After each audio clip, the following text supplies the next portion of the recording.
What's up, everybody? The RetroGamer back with you, and for the first time ever, we're actually going to do an Atari 2600 game, E.T. Let's get right into it. I'll just start off. E.T. is actually the correct color here because I'm using a more updated version of the game. I think he was originally brown, but basically everyone's main complaint with this game was right here, fall into hole. But that's what made this game challenging. I mean, it's a horrible rap for supposedly being the worst game ever, and we're going to take a look at it today.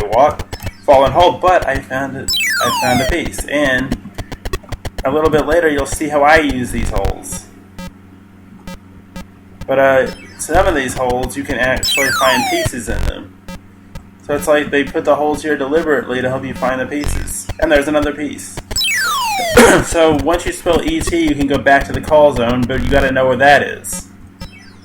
And of course I fell into another hole, that's what made this game really frustrating. And there's the enemy right there, these white-coated gentlemen that will take your pieces. And this is how I use the hole. I'll just hang out here until I think they're gone and then go right back out. Let's go back out right now. Are they gone? But the thing is, with that strategy, anything will cost you energy except just hanging down in the hole.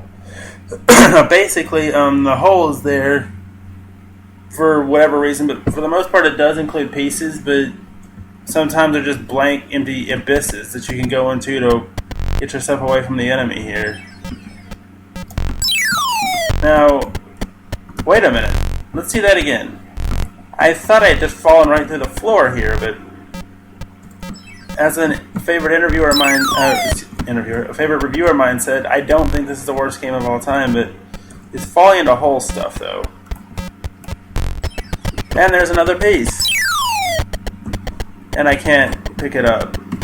Pick the piece up. Wait a minute, that's not a piece. I don't know what that is, but it ain't no piece. It's just for scenery, I guess. Let's keep checking these holes. I think I found the call zone, though. We're gonna just hang out here. But remember, flying back up even takes away energy, so you can't do this. You can't do this without losing something. But the sound effects, there's not much to say for the music or sound effects. The music is a very good Atari rendition of the E.T. intro theme, but the sounds are what made the Atari 2600 so good. And there's no music in game, and you cannot let these guys in the coats catch you. I'll just hang out down here until I think that it's good to go out again. And let's head back out, shall we? I don't know what those little pellets do. I've not figured that out yet. I'm just going to hang out here and go right back up. Now, like I said, those holes are good for that. But you want to use it sparingly because the little counter at the bottom of the screen, that's your energy counter, and I keep falling into these holes, which made this game so frustrating back in the 80s.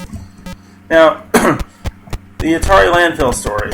I want to get to that since it is related to the game, because the rumor was that there were a lot of these games buried, as you see him take part of my ET pieces there.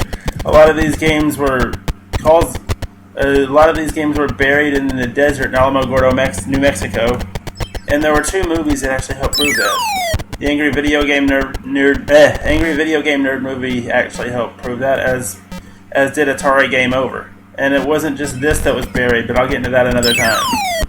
Right now, though, to the game, basically this is all it is.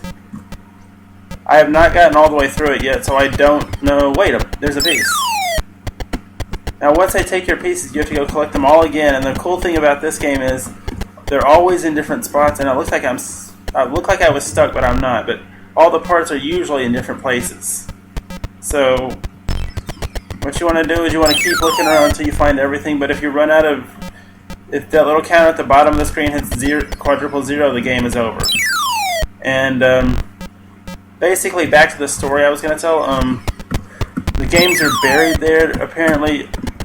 And there's another story about this game, is that it supposedly is built off a map for Area 51, which was exposed in the Angry Video Game Nerd movie by Howard Scott Warshaw. Or not Warshaw, Xander guy from the movie. And he's basically saying that there's a map to a spaceship from Area 51 or something, but I'm not going to get into that. And basically, wait a minute, did I just beat the game? No, I'm dead. And that's basically the game. That's E.T. for you. Thanks for watching.